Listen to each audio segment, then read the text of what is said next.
ఏంటి ఎవరన్నా మాట్లాడితే బయటకు మిత్రులు రంగాచారి గారు, శ్రీనివాసరెడ్డి గారు, వేదిక మీద సభలో ఉన్న పాత్రికేయ మిత్రులందరికీ కూడా నమస్కారం. తెలంగాణ జర్నలిజం నిన్న, నేడు, రేపు మీడియా ధోరణులు ఈ టాపిక్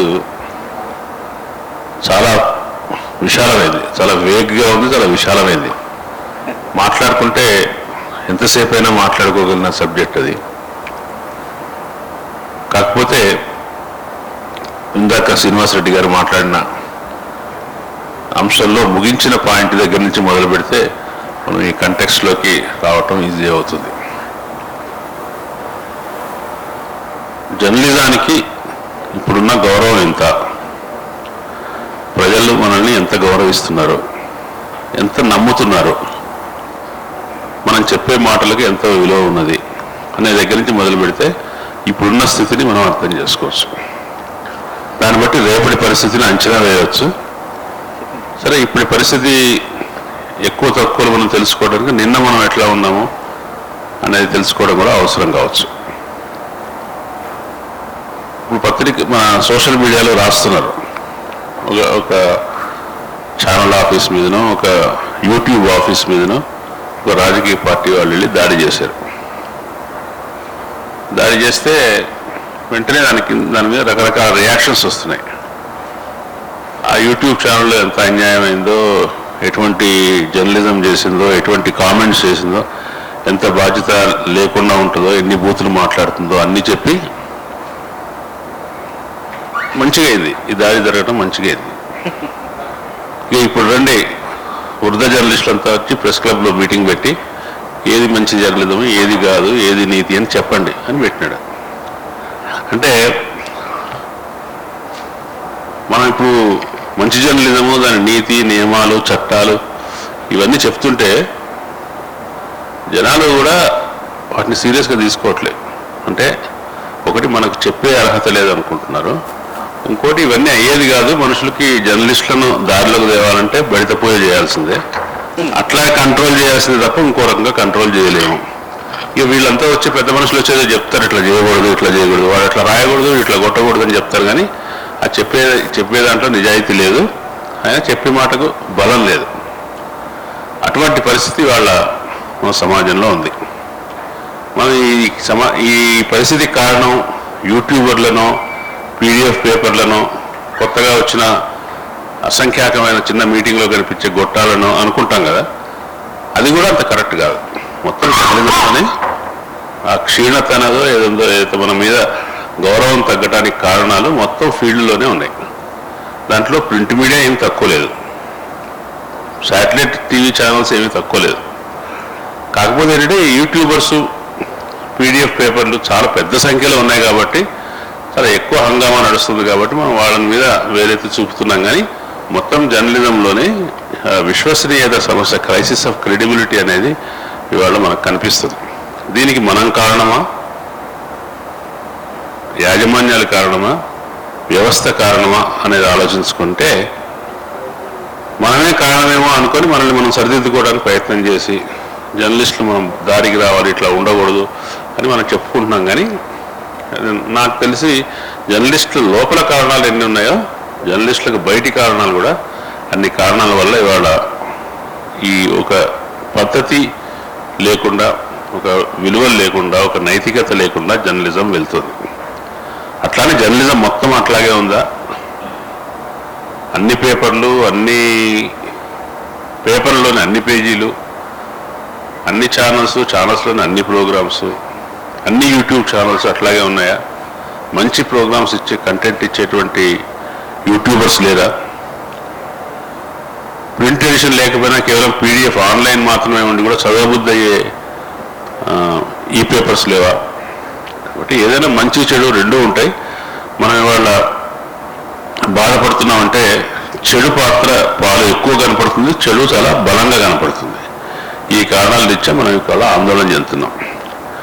ఒకటి, పత్రికా రంగానికి సంబంధించి ఇవాళ మనం ఆందోళన చెందవలసినది రెండు రంగాల్లో ఉంది. ఒకటి విలువల సంగతి, మంచి చెడ్డ. ఎటు దిగజారుతున్నాం అనేది ఒకటి. అసలు పత్రికా రంగం మరి సాంప్రదాయకమైన మీడియా బతికి బట్టగడుతుందా? దానికి పాఠకులు ఉన్నారా, వీక్షకులు ఉన్నారా, రేపు పొద్దున ఈ పేపర్లు ఉంటాయా? దీన్ని మొత్తాన్ని డిజిటల్ మార్పు అనేది వీటన్నిటిని ఆవహిస్తుందా? అంటే వ్యాపారాత్మకంగా మీడియా సర్వైవ్ అవుతుందా, విలువల పరంగా మీడియా సర్వైవ్ అవుతుందా? ఈ రెండు విషయాల్లో మనం చర్చించుకోవాల్సిన అవసరం ఉంది. ఇట్లా విలువల పరంగా ఎట్లా క్షీణత ఉన్నదో, వ్యాపారాత్మకంగా అంటే ప్రజలు పత్రికలను కొని చదవటం, ప్రజలు శాటిలైట్ ఛానల్స్ ద్వారా న్యూస్ తెలుసుకోవటం అనేటువంటి ఇంతకాలం వస్తూ ఉన్న 20-30 సంవత్సరాలుగా వస్తూ ఉన్నటువంటి శాటిలైట్ ఛానల్స్ 20-30 సంవత్సరాలు, పత్రికల విషయంలో 100 సంవత్సరాలు పైనుంచి మనం పత్రికల్ని ప్రింట్ ఎడిషన్ చదువుకోవడం అలవాటు ఉంది. ఇవి రెండు కొనసాగుతాయా లేదా? మీకు తెలుసు, 4 సంవత్సరాల క్రితం 5 సంవత్సరాల క్రితం కోవిడ్ వచ్చిన తర్వాత తెలుగు పత్రికా ఏ పత్రికా రంగం ప్రపంచవ్యాప్తంగా ఒకటే, తెలుగు పత్రికా రంగంలో ప్రత్యేకంగా మనం చెప్పాల్సింది కోవిడ్ కంటే ముందు, కోవిడ్ తర్వాత. కోవిడ్ అనేది గట్టి ఒక వాటర్ మార్క్. కోవిడ్ ఏం చేసింది? మనుషుల మధ్య సంబంధాలని ఉన్నటువంటి నిషేధించింది, స్పర్శలని తగ్గించింది, మనిషి మందిలో కలవటాన్ని నిరుత్సాహపరిచింది. ఉన్నట్టుండి మొత్తం అంతా కర్ఫ్యూ లాంటి వాతావరణం వచ్చింది. అప్పుడు మన ఇంటి ముందుకు వచ్చే పేపరు మనం రావాలా వద్దా అనేది మనందరం అనుమానంతో ఉన్నాం. పేపర్ ముట్టుకుంటే కూడా కోవిడ్ వస్తుందేమో అనుకున్నాం. ఇక పెద్ద పెద్ద హైదరాబాద్లో గేటెడ్ కమ్యూనిటీస్లో అయితే ఎవరు బయటి మనిషి రావడానికి వీల్లేదన్నారు కాబట్టి పత్రికలన్నీ ఆగిపోయినాయి. చాలామంది తర్వాత చూద్దాంలే అమ్మా అని మానేసినారు చాలామంది. మార్కెట్లో లూజ్ పేపర్లు అమ్మే షాపులు లేవు, ఎవరు జనసంచారమే లేదు కాబట్టి లూజ్ కాపీల సర్క్యులేషన్ లేదు. అందువల్ల పత్రికల సర్క్యులేషన్ ఉన్నట్టుండి సగానికి సగం పడిపోయింది. సగానికి సగం పడిపోయి లూజ్ సర్క్యులేషన్ కూడా పోయి, ఇది వ్యాపారమే లేదు, యాక్టివిటీ లేదు కాబట్టి అడ్వర్టైజర్స్ ఎవరు అడ్వర్టైజ్మెంట్ ఇవ్వక పత్రికల ఆదాయం తగ్గిపోయిన పరిస్థితిలో యాజమాన్యాలన్నీ కూడా అప్పటికప్పుడు ఒక రోజులో నిర్ణయం తీసుకొని ట్యాబ్లెట్స్ అన్నింటినీ కూడా ఆపేశారు. ట్యాబ్లెట్స్ ఆపడం అంటే ఏంటంటే దాదాపు లేట్ 80s నుంచి మొదలుపెట్టి మన దగ్గర ఉన్నటువంటి గ్రామీణ వార్తా సేకరణ వ్యవస్థకు సంబంధించిన మేజర్ ఆధారం బాగా కుప్పగొలిపోయినట్లు లెక్క. సరే, ఏదో ఒక బ్రాడ్షీట్లో 1 పేజీలోనో 2 పేజీల్లోనో వార్తలు ఇస్తున్నారు, ఇవ్వలేదు. కానీ ఇంతకుముందు మీరు కోవిడ్ కంటే ముందు కనుక గుర్తు తెచ్చుకుంటే 24 పేజీల ట్యాబ్లెట్స్, 20 పేజీల ట్యాబ్లెట్స్, ఆయా జిల్లాల బట్టి అక్కడ లీడర్షిప్ బట్టి 24 పేజీల ట్యాబ్లెట్స్ కూడా ఉన్నాయి. హైదరాబాద్లో అయితే 28 పేజీలు, ఈనాడు 32 పేజీలు ట్యాబ్లెట్ వచ్చిన రోజులు ఉన్నాయి. ఇవన్నీ పోయినాయి. వార్తాపత్రికలు సన్నబడ్డాయి, ధర సన్నబడలేదు, ధర అట్లాగే ఉంది కానీ పేజీల సంఖ్య తగ్గిపోయింది. నెట్వర్క్కి వచ్చే అంతకుముందు కూడా పెద్ద గొప్ప ఆదాయం ఏమి లేదు లైన్ అకౌంట్ల నుంచి, కానీ అది ఉన్న దాంట్లో మరింత బాగా తగ్గిపోయింది. చాలామంది నెట్వర్క్ కూడా తగ్గించుకున్నారు, పీసీ సెంటర్లు మూసేశారు. అంతా అయిపోయి సంవత్సరం తర్వాత, సంవత్సరాల తర్వాత, కోవిడ్ అయిపోయిన తర్వాత, సాధారణ జీవన పరిస్థితి నెలకొన్న తర్వాత పత్రికా యాజమాన్యాలు మళ్ళీ ఎవరెవరైతే ఆపేసినారో చందాదారుల దగ్గరికి వెళ్ళి మళ్ళీ చేరండి అని చెప్పి ప్రమోషన్ చేశారా? చేయలేదు. వాళ్ళు చేయగలిగితే ఆగిపోయిన కోల్పోయిన సర్క్యులేషన్లో ఎంతో కొంత కనీసం 30-40% రిస్టోర్ అయ్యేది. కానీ అట్లా ఉండటమే మంచిది. ట్యాబ్లాయిడ్ లేని పేపరు, పరిమితమైన సర్క్యులేషన్తో పేపర్లు నడపడమే వ్యాపారానికి పనికొస్తుంది తప్ప సర్క్యులేషన్ కాపీలు పెరిగినా కొద్ది నష్టమే తప్ప లాభం లేదనుకొని వాళ్ళు దాన్ని కోవిడ్లో ఏర్పడిన సిచ్యువేషన్ నుంచి ఒక 10-20% రికవరీ జరిగింది తప్ప 100% రికవరీ జరగలేదు. కాబట్టి కోవిడ్ తర్వాత పత్రికల పరిస్థితి చాలా బలహీనంగా ఉంది. ఆ కోవిడ్ టైం ఏం చేసింది? పాఠకుల్ని వార్తలను ఇతర మార్గాల ద్వారా తెలుసుకునేటట్టుగా చేసింది. ఎక్కువగా మన మొబైల్ ఫోన్లో వచ్చే, సామాజిక మాధ్యమాల్లో వచ్చే వార్తల మీద ఆధారపడటాన్ని పెంచింది. ఆ నిర్బంధ కాలం, ఆ కోవిడ్ నిర్బంధ కాలం మన యొక్క అలవాట్లను మార్చింది. సో క్రమంగా అప్పటి నుంచి మన దగ్గర డిజిటల్ మీడియా వాడకం పెరుగుతుంది. ఇవాళ పొద్దున్నే లేచి ఇవాళ నిన్న ఏం జరిగిందో తెలుసుకుందామని ఎవరు పేపర్ చూడట్లా. రాత్రి పడుకునే లోపే నిద్రపోయేలోపే ఆ రోజు ఏం జరిగిందో అంతా తెలుసుకొని పడుకుంటున్నాడు. కాబట్టి పేపర్ కోసం ఎదురు చూడటం ఏమున్నది? పేపర్లో చెప్పే కొత్త విషయం ఏముంది? కొన్ని రాత్రి 9 గంటలకు ఈటీవీ న్యూస్ చూడాల్సిన అవసరమే ఉంది, లేదా 7 గంటలకు ఇంకొక ఛానల్ చూడాల్సిన అవసరమే ఉంది. ఎప్పటికప్పుడు మనకు వార్తలు తెలిసిపోతూనే ఉన్నాయి. ఫేస్బుక్లోనో వాట్సాప్లోనో, ముఖ్యంగా వాట్సాప్లోనో. ఇంతకుముందు మనము తెలుసుకునే వార్తల కంటే పెద్ద సంఖ్యలో వార్తలు, ఆ వార్తలు చాలా ఫేక్ వార్తలు ఉండొచ్చు, చాలా పనికిరాని వార్తలు ఉండొచ్చు, కానీ చాలా మనం కన్జ్యూమ్ చేస్తున్నాం. ఇంతకుముందు ఒక పేపర్ మొదటి నుంచి చివరి దాకా చదవటానికి ఒక గంట సేపు పడుతుంది అనుకుంటే, మనం రోజుకు 2-3 గంటలు ఏదో రకమైన వార్తల్ని సామాజిక మాధ్యమాల ద్వారా, మొబైల్ ఫోన్ ద్వారా తెలుసుకుంటున్నాం. ప్రజలు వార్తలను స్వీకరించడం, వార్తలను తెలుసుకోవడం మానలేదు. ప్లాట్ఫామ్ మారింది. పేపర్ మీద ఆధారపడటం మారింది, టీవీ మీద ఆధారపడటం మారింది. కాబట్టి మాధ్యమాల్లో వచ్చిన చేంజ్ మన పత్రికా రంగాన్ని బాగా ప్రభావితం చేస్తాం.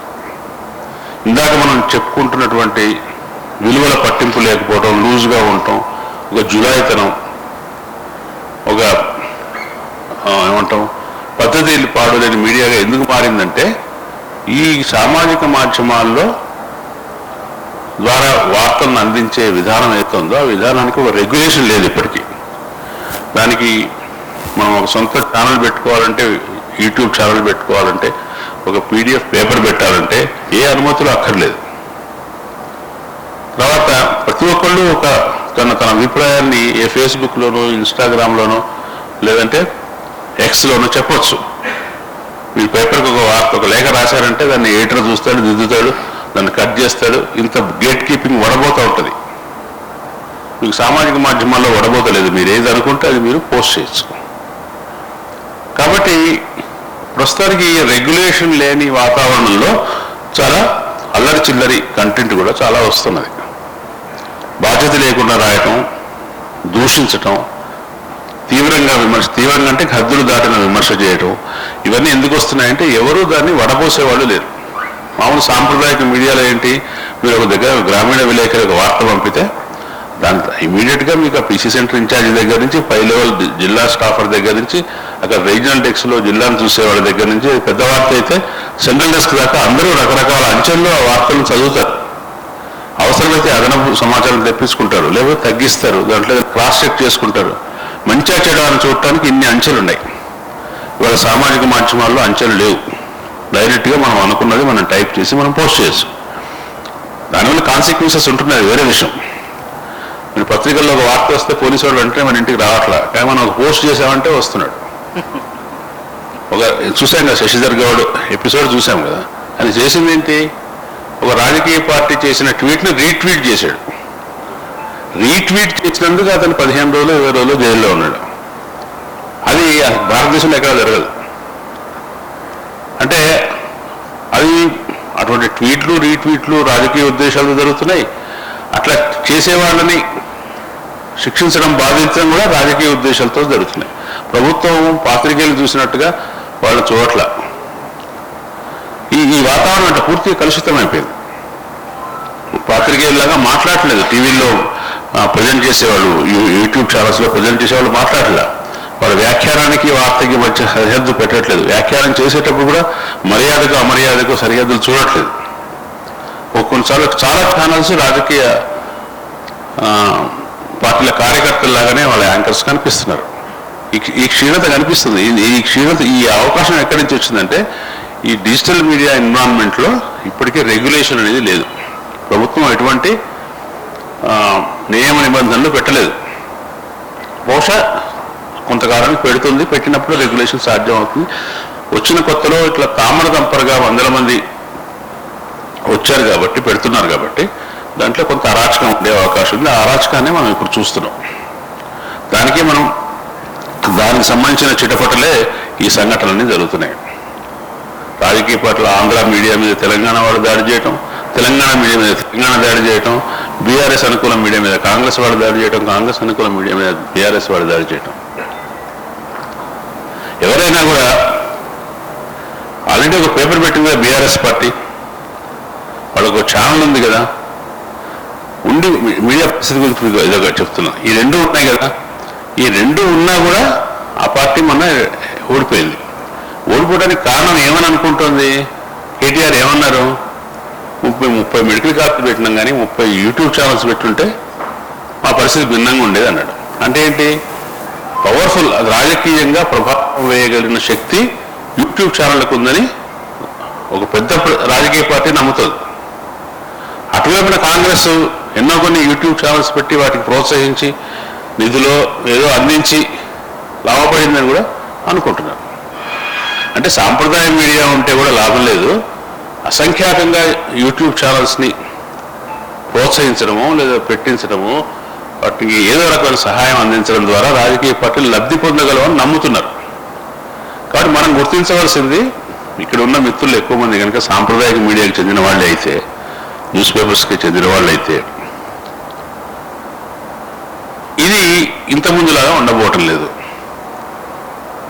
ఐదర్ న్యూస్ పేపర్ సంస్థలన్నీ కూడా డిజిటల్ కూడా విస్తరించడం, కొత్త మీడియాను కూడా అనుగుణంగా దాన్ని తాము మార్చుకోవడం చేస్తాయి. ఉండదని న్యూస్ పేపర్లు ఉంటాయి, కానీ దానికి ఇంతకుముందున్నంత వైభవం కానీ ప్రభావం కానీ బలం కానీ ఉండదు. అదేదో పద్ధతిగా ఉండేవాళ్ళు, కొంచెం పాతతరం వాళ్ళు, చాదస్తులు, వీళ్ళు చదివే ఒక సాధనంగా ఉంటుంది. మన మీడియాని ఇతర మీడియా, కొత్త మీడియా వచ్చి టేక్ ఓవర్ చేస్తున్నది. ఈ విషయం మనం గుర్తించాలి. గుర్తించిన తర్వాత మనం పాత్రికేయులు, మనం సమాచారం అందించడం మన వృత్తి, ప్రజలకు సమాచారాన్ని అందించడం మన వృత్తి. అది ఏ ప్లాట్ఫామ్ చేస్తామన్న దాన్ని బట్టి మనం జర్నలిస్టుమా కాదా అనేది నిర్ణయం కాదు. మనం ఎట్లా చేసినా కూడా ఆ పని చేస్తున్నప్పుడే, ఆ సమాచారాన్ని అందించడం అనే పని చేస్తున్నంతకాలం మనం జర్నలిస్టులమే అవుతాం. కాబట్టి మనం ఒక రకమైన పద్ధతిలో సమాచారాన్ని అందించే శిక్షణ పొందినప్పుడు మనం ఆధునిక కాలంలో మారుతున్న కాలానికి అనుగుణంగా కొత్త రకంగా కొత్త మీడియాకి మన సమాచారాన్ని అందించడానికి మనల్ని మనం ఎక్విప్ చేసుకోవాల్సిన అవసరం ఉంది, మనల్ని మనం అప్గ్రేడ్ చేసుకోవాల్సిన అవసరం ఉంది, అప్డేట్ చేసుకోవాల్సిన అవసరం ఉంది. డిజిటల్ మీడియా గ్రామర్ని కొత్తగా ప్రజలు దేన్ని చూస్తున్నారు, ఇప్పుడు కన్జ్యూమ్ చేయడం అంటున్నాం, చదవటం అనట్లా. వార్తలు చదవటం అనుకునేవాళ్ళం, ఇప్పుడు వార్తలను మనం కన్జ్యూమ్ చేస్తున్నాం. అంటే వార్తలకు మనం వినియోగదారులుగా మారాం. ఈ వార్తల వినియోగదారులకి వార్తలను ఎట్లా అందించాలి అనే విషయంలో మనల్ని కొత్తగా తీర్చిదిద్దుకోకపోతే ఈ మీడియా రంగంలో మనం బలహీనం అవుతాం, లేదంటే అప్రధానం అయిపోతాం. అది మనం ప్రధానంగా గుర్తించాల్సిన విషయం ఏంటంటే, సాంప్రదాయక మీడియా గత వైభవం అనేది కోల్పోతున్నది. ఇది లాభదాయకంగా లేదు, లేదా ఒకటి అది ఎఫెక్టివ్గా కూడా లేదు. ఎప్పుడు అవసరం అవుతుంది? టెక్స్ట్ ద్వారా మనం చెప్పడం అనేది, టెక్స్ట్ ద్వారా వార్త చెప్పడం ఎప్పుడు అవసరం అవుతుంది అంటే, అది వివరణాత్మకం, విశ్లేషణాత్మకం కావాల్సి వచ్చినప్పుడు, ఒక విషయం మీద బ్యాక్గ్రౌండ్ తెలుసుకోవాల్సి వచ్చినప్పుడు, ఒక విషయం యొక్క పూర్వాపరాలు తెలుసుకోవాల్సి వచ్చినప్పుడు మనం టెక్స్ట్లోకి వెళ్తాం.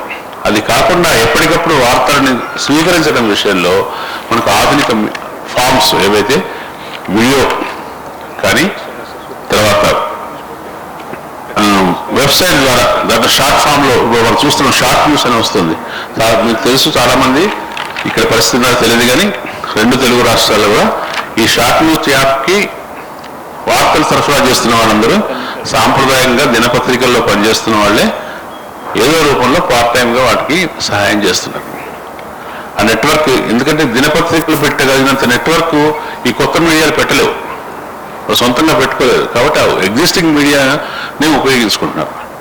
కాబట్టి నేను అనుకోవడం, మన మీడియా అకాడమీ లాంటి వాళ్ళు నా పాత్రికేయులకు ఇవ్వవలసిన శిక్షణలో విలువల గురించి, సిద్ధాంతాల గురించి చెప్పడం ఎంత ముఖ్యమో, మనం ఆల్రెడీ ఉన్నటువంటి సాంప్రదాయకమైన శిక్షణ కలిగిన జర్నలిస్టులని ఆధునిక మీడియాకు సమర్థవంతంగా పనిచేయడానికి అవసరమైన అటువంటి స్కిల్స్ అప్గ్రేడ్ చేసే శిక్షణ కూడా ఇవ్వవలసిన అవసరం ఉంది.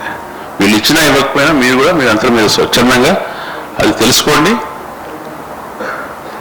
మీరు సొంతంగా ఆల్రెడీ సోషల్ మీడియాలో యాక్టివ్గా ఉండవచ్చు ఇండివిజువల్గా, లేదంటే సొంతంగా యూట్యూబ్ ఛానల్స్ పెట్టిన వాడు కూడా ఇందులో ఉండవచ్చు. కానీ ఆ స్కిల్స్ని మనం అందరం మనలో ఇంబైబ్ చేసుకోవటం అవసరం. అయితే ఇప్పుడు మనం చాలా ఇందాక మనం మళ్ళీ వాల్యూస్ దగ్గరికి వచ్చేస్తే ఈ వాల్యూస్ దగ్గర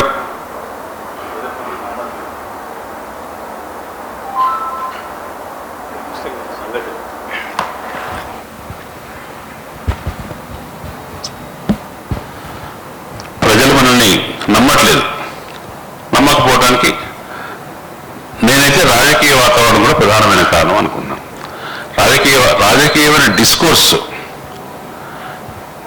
రాజకీయ నాయకులు, రాజకీయ పార్టీల పెద్దలు ఒకరితో ఒకరు సంభాషించుకునే భాషలో వచ్చిన మార్పే మీడియాలో కూడా రిఫ్లెక్ట్ అవుతుంది. ఒకప్పుడు 80s మిగతా అందరూ సభ్యమైన భాష మాట్లాడేవాళ్ళు. ఒక ఇద్దరు రాజకీయ నాయకులు మాత్రం నేదురుమల్లి జనార్దన్ రెడ్డి, నల్లపరెడ్డి శ్రీనివాసరెడ్డి, అది కూడా వాళ్ళిద్దరూ వేరువేరుగా మాట్లాడితే బాగానే మాట్లాడేవాళ్ళు. ఒకళ్ళు దూషించుకుంటే మాత్రం బూతులే మాట్లాడుకునేవాళ్ళు. అది ఎక్సెప్షన్ అనమాట వాళ్ళు. ఇప్పుడు మొత్తం ఫీల్డ్లో ఉన్న వాళ్ళందరూ కూడా ఏదో రకంగా సభ్యతను మీరుతున్న వాళ్ళే. ఆ రోజుల్లో ఎక్సెప్షన్ ఉండేది, ఇప్పుడు అది రూల్గా మారింది. ఇప్పుడు నిన్న రేవంత్ రెడ్డి గారు 40 నిమిషాల స్పీచ్లో 35 సార్లు కేసీఆర్ పేరు ఉచ్చరించారు. ఉచ్చరించినప్పుడు కేసీఆర్ అంటేనే ఒక రకమైన ఆవేశంతో ఉండి ఆయన భాషకు ఎటువంటి సరిహద్దులు ఆయన పెట్టుకోడు, అట్లా మాట్లాడుతున్నాడు. దానికి మరి నిన్న కేటీఆర్ గారు ఏం మాట్లాడారు? మీ మనవడి మీద సాక్షి ఒట్టేసుకుంటావా అన్నాడు. ఈ మాట సభ్యతగానే కనిపిస్తుంది అట్ ద సేమ్ టైం. కానీ మనవాడిని ఎందుకు తీసుకురావాలి దాంట్లో? వాడేదో 3 ఏళ్ళు 4 ఏళ్ళు 5 ఏళ్ళు చిన్న పిల్లవాడు కదా, మనవాడి ఒట్టేసుకొని చెప్పంటున్నాడు ఈయన.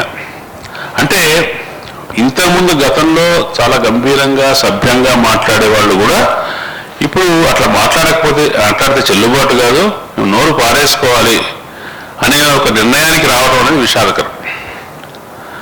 ఎవరన్నా మనకి దగ్గర ఒకళ్ళు ఇద్దరు దాసోస్ రావాలి లాంటి వాళ్ళు, లేకపోతే కాంగ్రెస్లో అద్దంకి దయాకర్ లాంటి ఇటువంటి వాళ్ళు కొద్దిమంది ఏదో పాయింట్ మీద మాట్లాడే వాళ్ళు ఉంటారు. కానీ అగ్రనాయకులు అందరూ చూడండి ఎట్లా మాట్లాడుతున్నారో, వాళ్ళ మాటలకు ఎటువంటి కళ్ళెము లేదు, ఎటువంటి సెన్సార్షిప్ లేదు. ఇట్లా అక్కడ కూడా అంతే. ఆంధ్రప్రదేశ్లో కూడా మీరు చూస్తే అటువంటి ఆ సంభాషణ ఎప్పటి నుంచో మొదలైంది. అది తెలంగాణకు రావటం అనేది మనకు బాధాకరమైన విషయం. ఆ సంస్కృతి తెలంగాణకు రావటం. మన దగ్గర కొడాలి నాన్న లేడు, అంబటి రాంబాబు లేడు, ఇంకో పట్టాభి అనేవాళ్ళు లేడు మన దగ్గర అనుకున్నాం కదా, మన దగ్గర కూడా తయారవడానికి డీజనరేషన్, పాలిటిక్స్లో వస్తున్న డీజనరేషన్ కారణం. ఆ పాలిటిక్స్కి అనుగుణంగా పత్రికలు రావటం ఇంకో కారణం. పొలిటికల్ ఎజెండాను ముందుకు తీసుకెళ్ళడం తప్ప అసలు వార్తలు అందించడం అనేటువంటి కర్తవ్యమే చాలా మీడియాకు లేదు. అది మనకు అందరికీ తెలిసిన విషయం. కొంతమంది డైరెక్ట్గా పార్టీలకు అనుబంధంగా పత్రికలుగా ఉన్నారు, కొంతమంది ఇండైరెక్ట్గా ఉన్నారు. దీని గురించి మనం బాధపడి మనం సంస్కరించి మనము దాన్ని మార్చగలిగేది ఏమీ లేదు. అన్లెస్ మనం చిన్న పత్రికలు పెట్టి మనం ఇట్లా నడపలేదు నమూనా చెప్పగలం తప్ప పెద్ద పత్రికలు కార్పొరేట్ పెట్టుబడితో జరిగే పత్రికలు కానీ, రాజకీయ పెట్టుబడితో వచ్చే పత్రికలు కానీ, వాటి విధాన నిర్ణయాలతో మనం జోక్యం చేసుకోగలిగే అవకాశం తక్కువ. ఆ రకంగా సంపాదకులకి కానీ, జర్నలిస్టులోని పెద్దవాళ్ళకి కానీ గతంలో ఉండిన శక్తి ఈ రోజున లేదు, చాలా కాలంగా లేదు. మనం దాన్ని కూడా అక్కడ కూడా నిస్సహాయంగానే ఉన్నాం.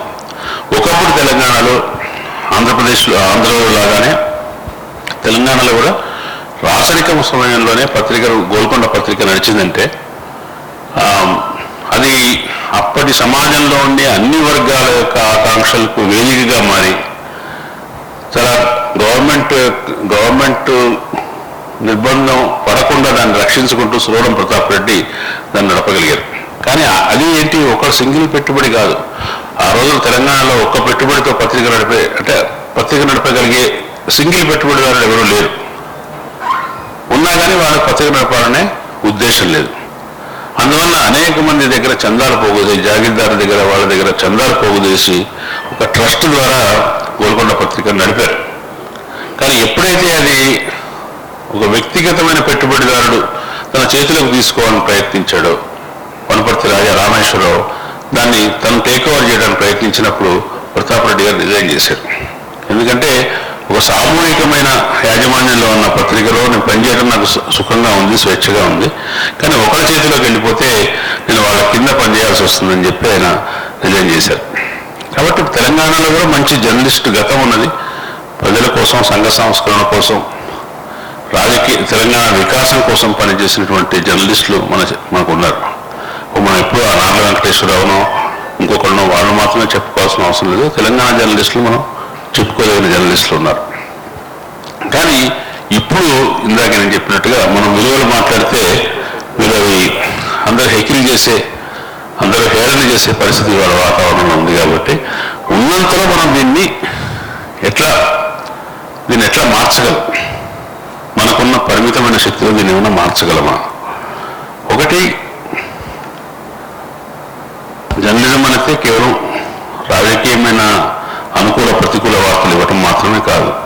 జర్నలిజం అంటే విశ్లేషణ చేయటం. మనం విశ్లేషణ చేసేటప్పుడు మనం వ్యక్తిగతంగా మనం పనిచేస్తున్న పత్రికలో రాసినా, ఆ పత్రికల్లో మనం విశ్లేషణ వ్యాసాలకు అవకాశం లేకపోతే మన స్థానిక పత్రికలో రాసినా, మన బ్లాగులో రాసినా, మన సామాజిక మాధ్యమంలో రాసినా, మనం బాధ్యతగా గంభీరంగా, అంటే చదువుతున్నప్పుడు మనలో ఉంటే ఒక ప్రతికూల ఆవేశాలు కలిగించడం కాకుండా ఒక ఆలోచన కలిగించే విధంగా రాస్తే అది మంచి రచన అవుతుంది.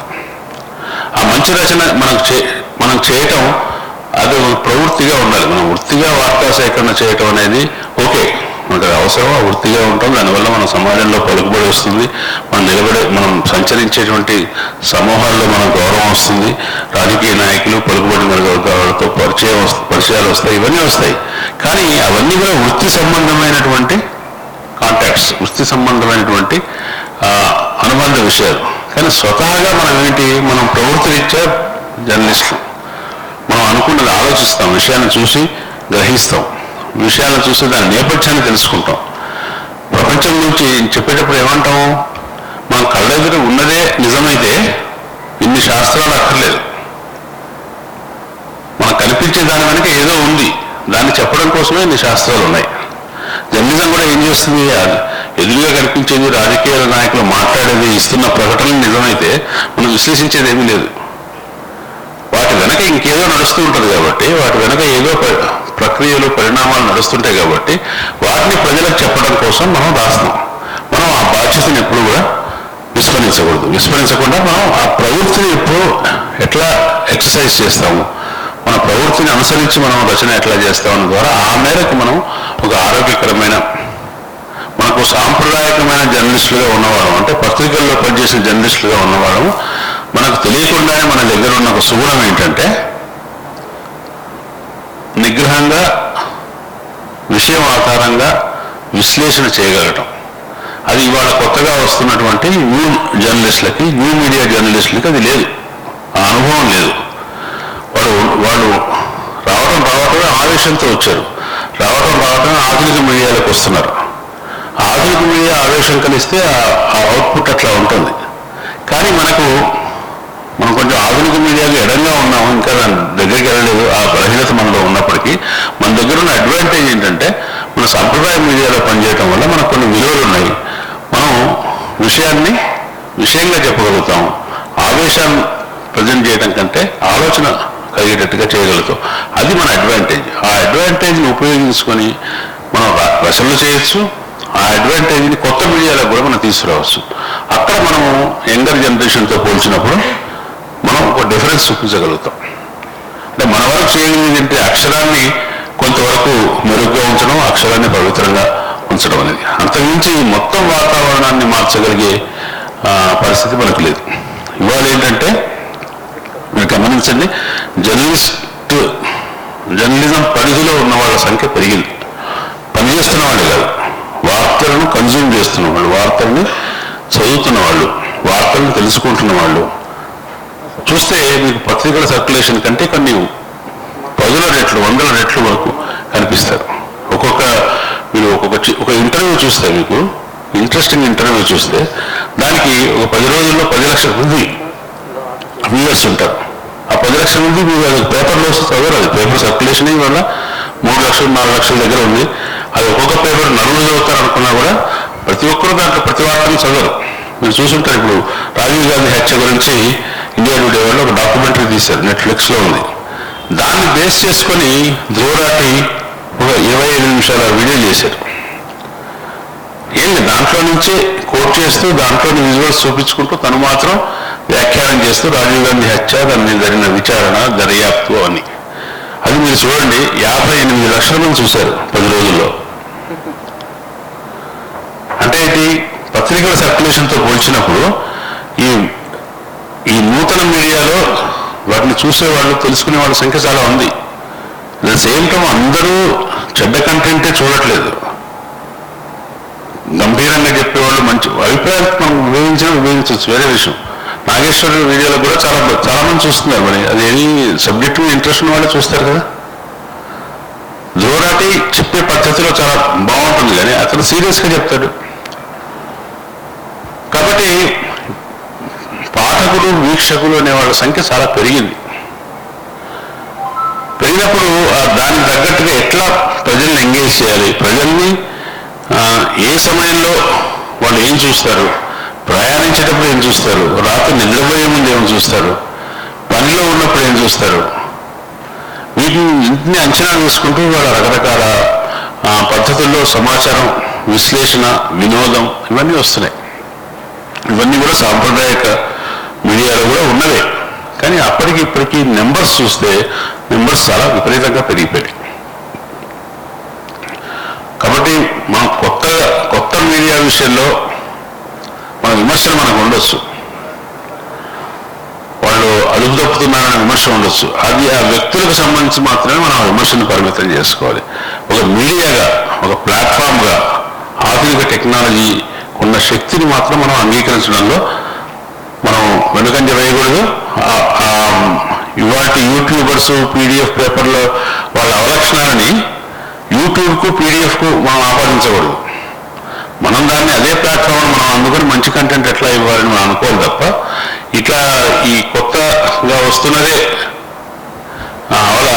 మాట్లాడటం, తర్వాత కాలం జనరేషన్స్ కొంచెం మనం నెగిటివ్గా మాట్లాడుకుంటాం కదా, అటువంటిది అట్లా అనుకోకుండా వాళ్ళని మనం ఎట్లా ఇంటిగ్రేట్ చేసుకోవాలి, వాళ్ళకి ఎట్లా మనం విమర్శను అందించాలి.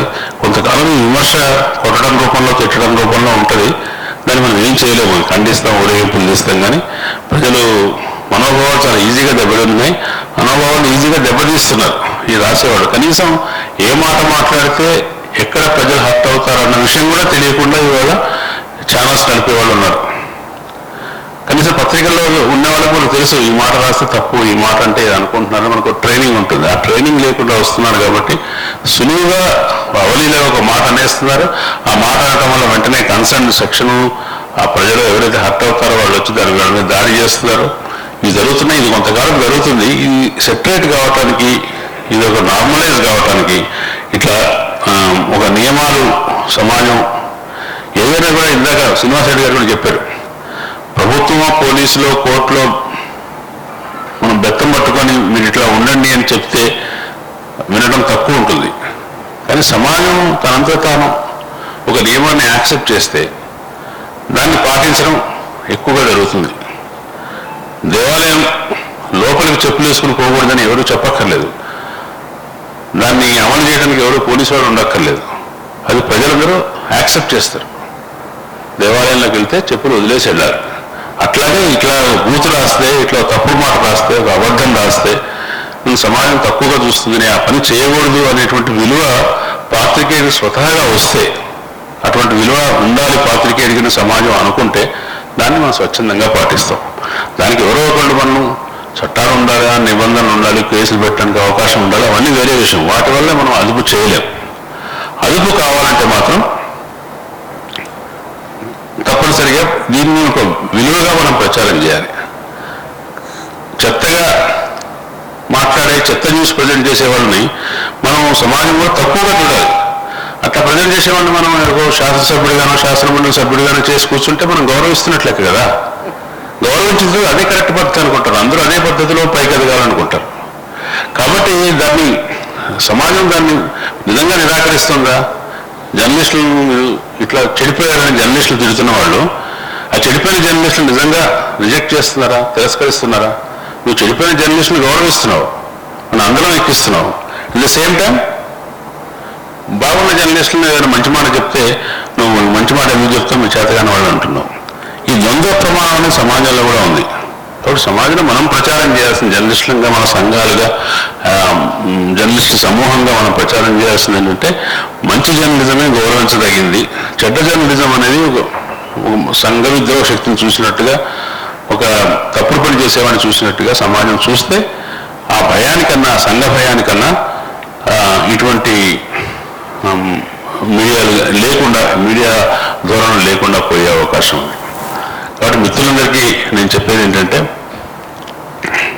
చాలా చోట్ల కూడా నేను ఇది ప్రధానంగా చెప్తుంది ఏంటంటే, మీరు నూతన మీడియా గురించి తెలుసుకోండి. వీలున్న చోట దానికి అనుగుణంగా మిమ్మల్ని మీరు ఎక్విప్ చేసుకొని నైపుణ్యం పెంచుకోండి. రేపు పొద్దున మనం పనిచేస్తున్న పత్రికల్లో ఏదైనా క్రైసిస్ రావచ్చు. పత్రికలు ఇప్పుడున్న అందరూ ఇంటర్నేషనల్గా ఉన్న అబ్జర్వేషన్ ఏంటంటే, పత్రికలు ప్రింట్ పత్రికలు కొనసాగుతాయి కానీ ఇంతకు ముందు సంఖ్యలో ఉండవు.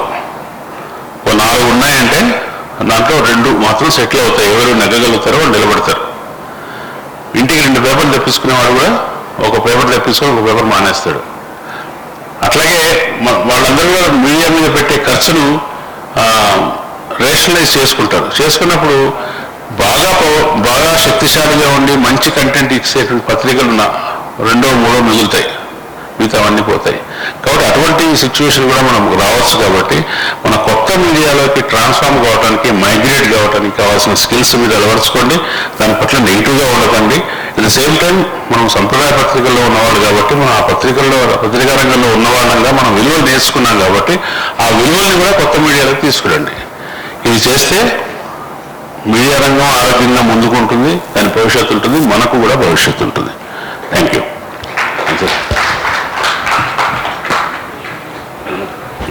Thank you sir.